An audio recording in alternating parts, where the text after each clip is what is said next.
Bonsoir à tous, ça y est, c'est enfin vendredi, on est enfin en week-end. Aujourd'hui, on accueille Valérie Sigaud. Bonjour Valérie. Bonsoir. Alors, du coup, on va parler chiffres.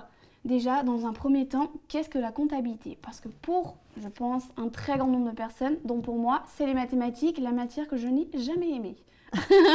Oui, c'est vrai, quand on parle expert comptable, quand j'explique aux gens que je suis expert comptable, la première réaction c'est « Ouh là là, les chiffres ». Exact. Alors non, malheureusement, enfin ou heureusement, ce ne sont pas que des chiffres.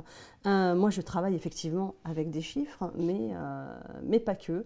La comptabilité, c'est un domaine très très large qui touche la comptabilité, mais aussi la fiscalité, et qui touche aussi le juridique, le domaine social.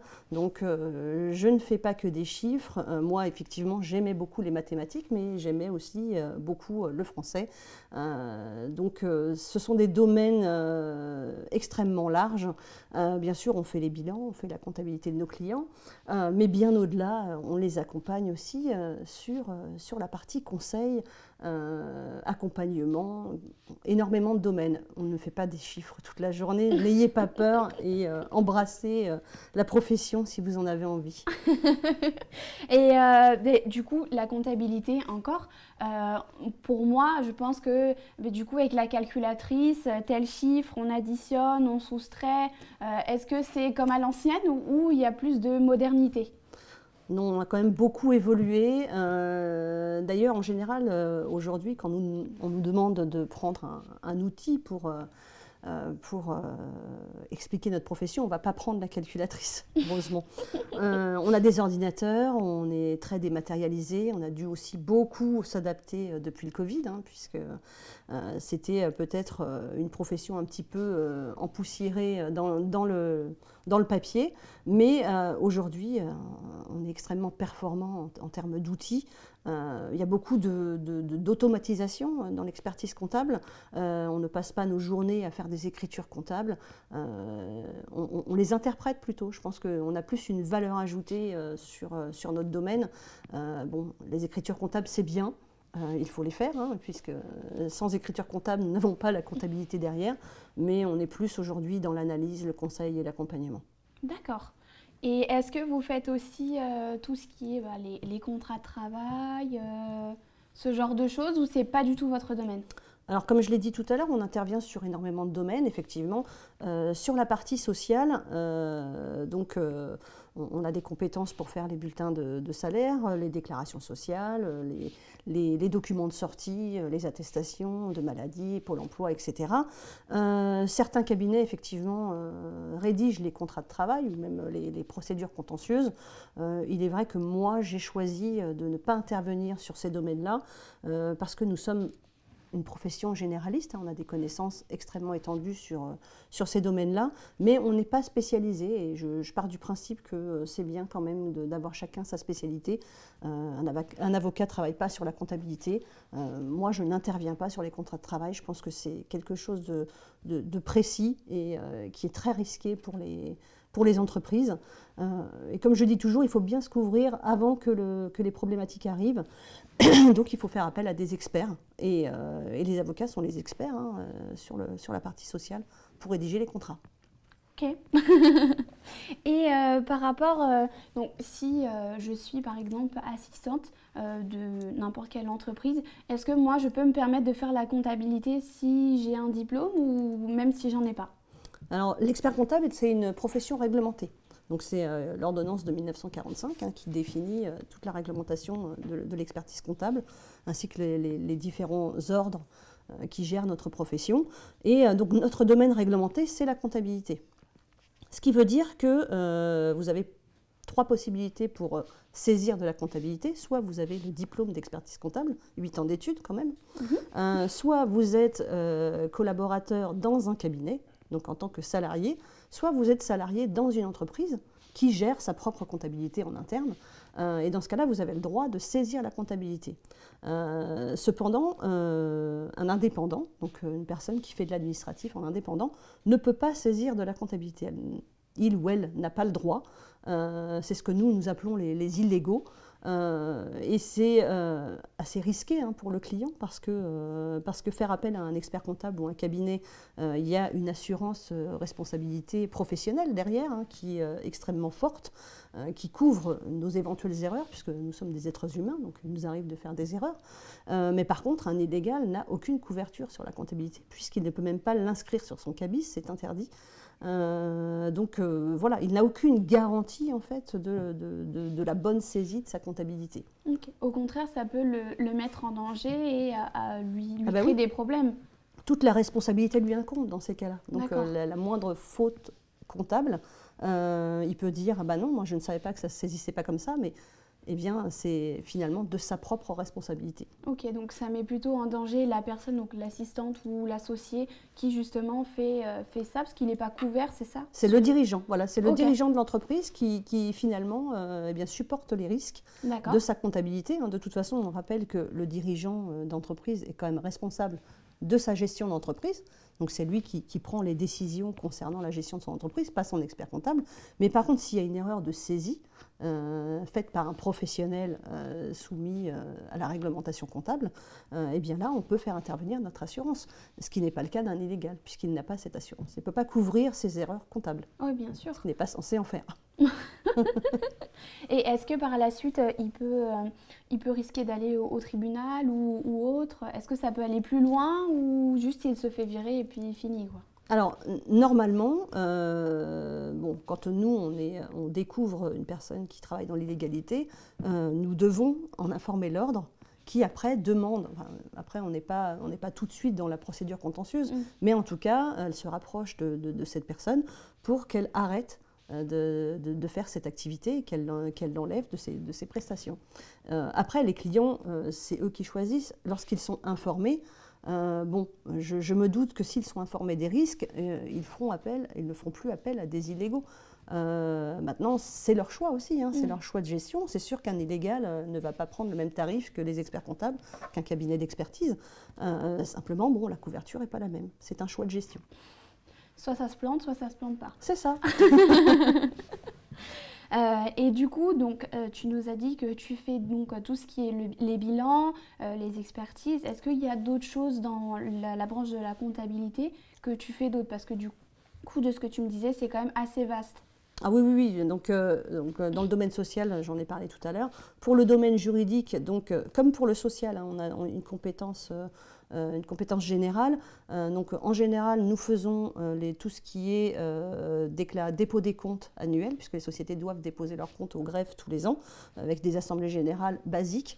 Par contre, là encore, hein, dès que ça devient un petit peu plus spécifique, nous, on fait appel à des prestataires où on envoie nos clients vers des avocats spécialisés dans le juridique, hein, pour tout ce qui est, par exemple, pacte d'associés, voilà. Donc, mais sinon, donc, nous, on intervient sur le juridique, on va dire, basique. Mais au-delà de ça, on fait de l'accompagnement d'entreprise, les évaluations d'entreprise, par exemple. Donc ça, c'est de notre ressort. On fait aussi tout ce qui est prévisionnel en vue de création ou en vue de développement. On fait aussi donc toute la partie conseil et simulation, si vous voulez investir, donc soit investir dans l'immobilier, soit investir dans un véhicule, comment l'acheter, le louer, sous quelle forme, sur quelle durée, qu'est-ce qui est le plus avantageux fiscalement. Et bien sûr, la fiscalité, et donc la fiscalité est extrêmement changeante hein, quand même en France.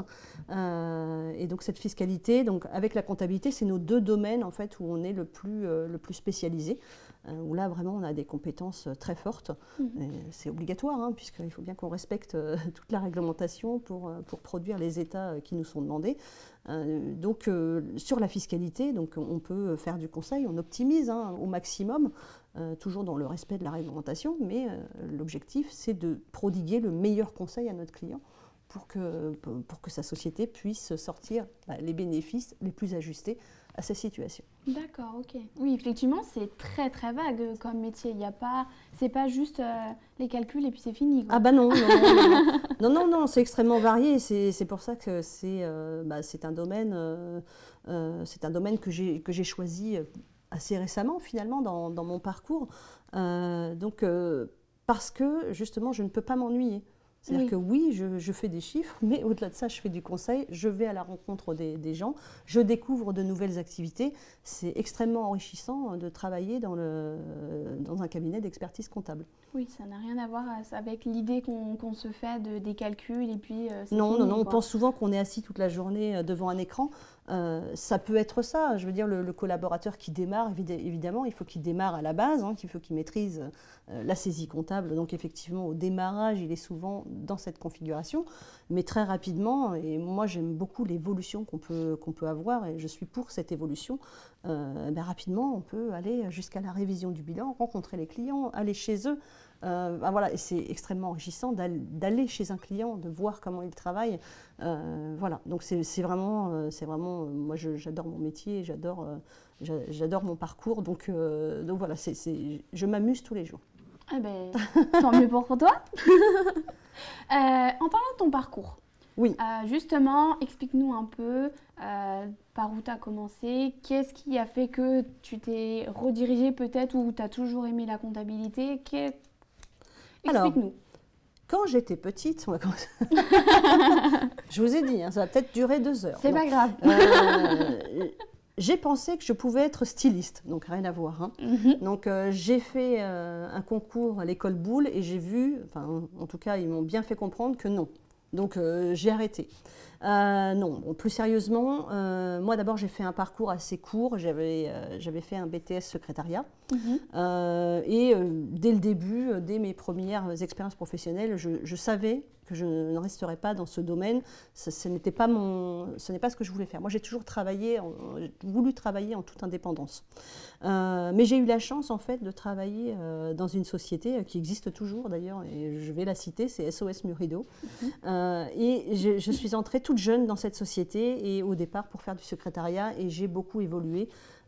Grâce à ma patronne à l'époque, qui m'a permis en fait de découvrir la comptabilité en interne. Et donc je suis allée au fil de mon évolution jusqu'à prendre la comptabilité de plusieurs sociétés qu'ils avaient. Hein, donc ils étaient un groupe de 3 sociétés. Donc j'étais la responsable administrative et comptable. Effectivement, tous les ans, mon expert comptable, l'expert comptable de la société venait pour faire la révision. Et assez innocemment, j'ai pensé que c'était extrêmement facile. Oui, mais ça, je suis sûre que je dois pouvoir le faire. Et donc, j'ai commencé en fait à reprendre les études. D'abord, j'ai fait une validation. Ensuite, j'ai fait des cours du soir. J'ai travaillé le samedi sur mes cours. Donc, je suis allée comme ça jusqu'au bac plus 5, jusqu'au master, avec dans l'idée de toute façon d'aller jusqu'à l'expertise. Alors, ça n'était pas aussi simple que je pensais. Il y a eu quelques petites crises de nerfs quand j'ai repris un petit peu la finance, etc. Hein, parce que l'école était déjà 18 ans derrière moi. Et donc, je suis allée jusqu'à l'expertise. Bon, évidemment, je n'avais aucune expérience en cabinet comptable, donc ce qui a pu poser certains problèmes au moment où je suis arrivée sur le mémoire d'expertise comptable, hein, qu'il faut faire au bout des 8 ans. Donc, finalement, j'ai quand même passé 3 ans en cabinet.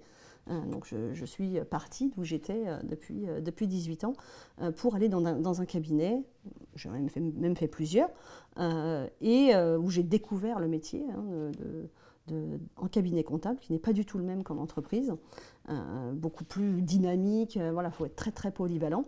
Et en fait, ça m'a permis de faire mon mémoire. Donc j'ai vraiment été obligée d'avoir les pieds dedans pour pouvoir faire mon mémoire d'expertise comptable.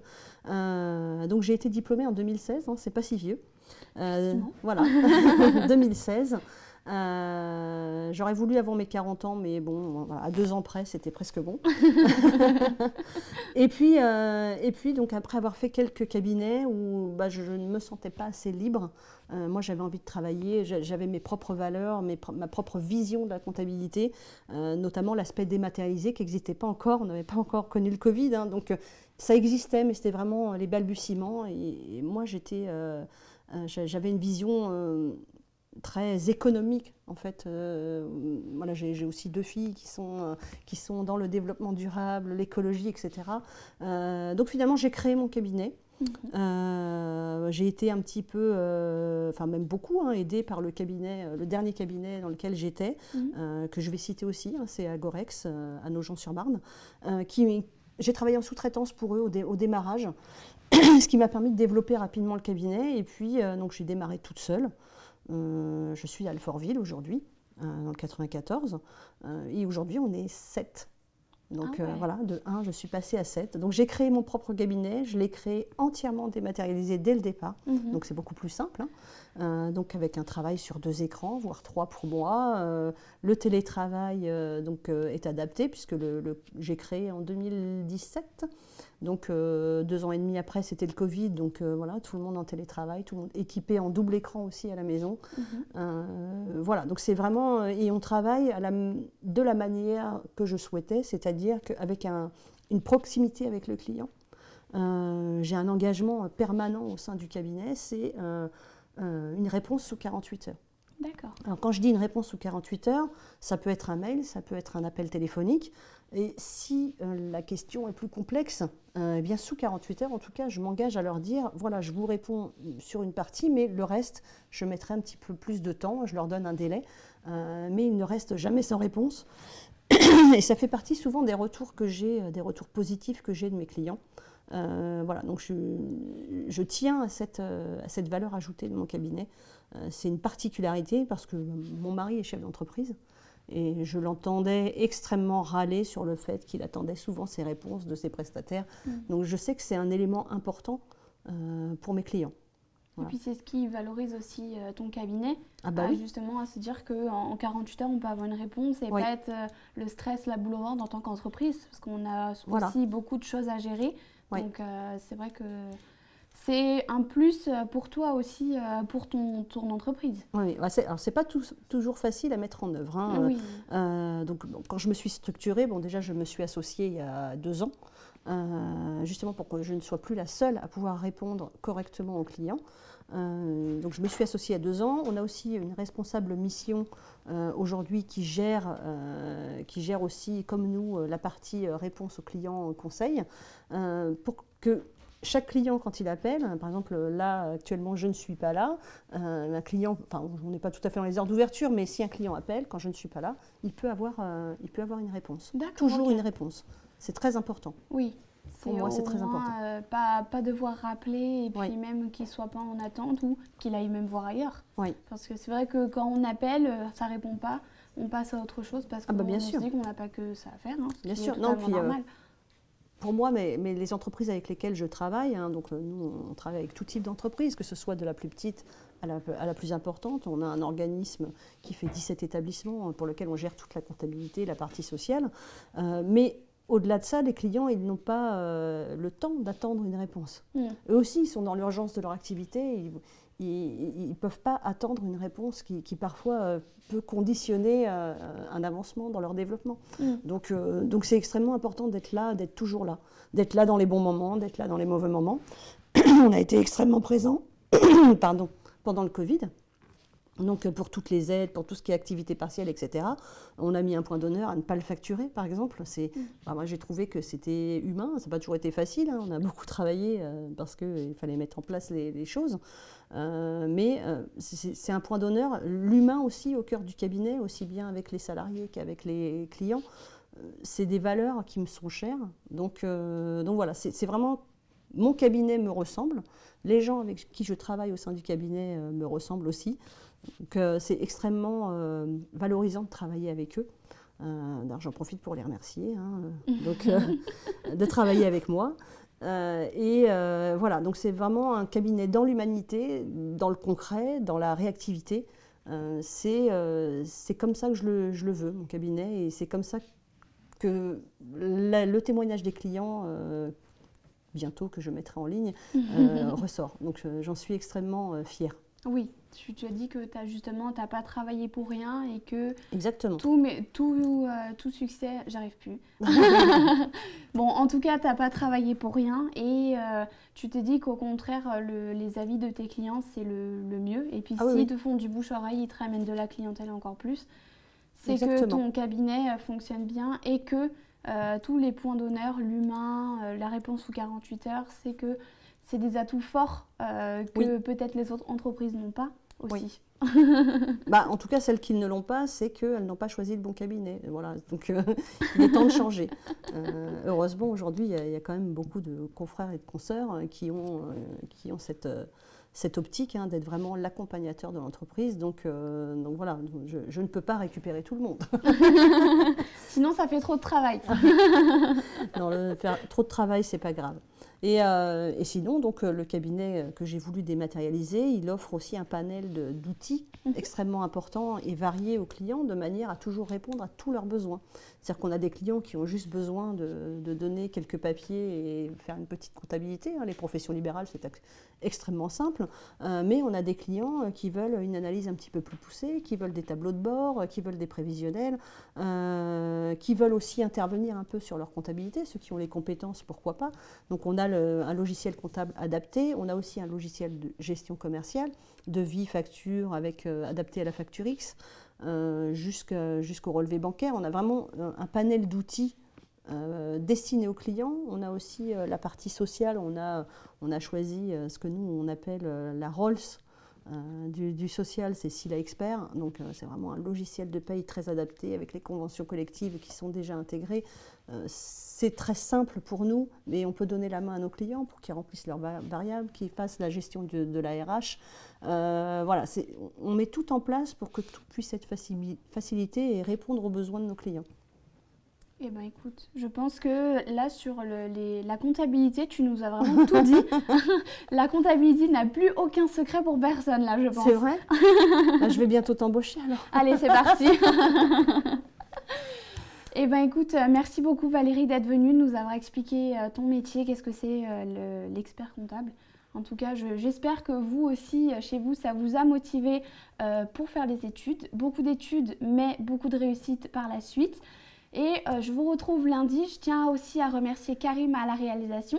Passez un bon week-end et à bientôt sur mon Quotidien TV.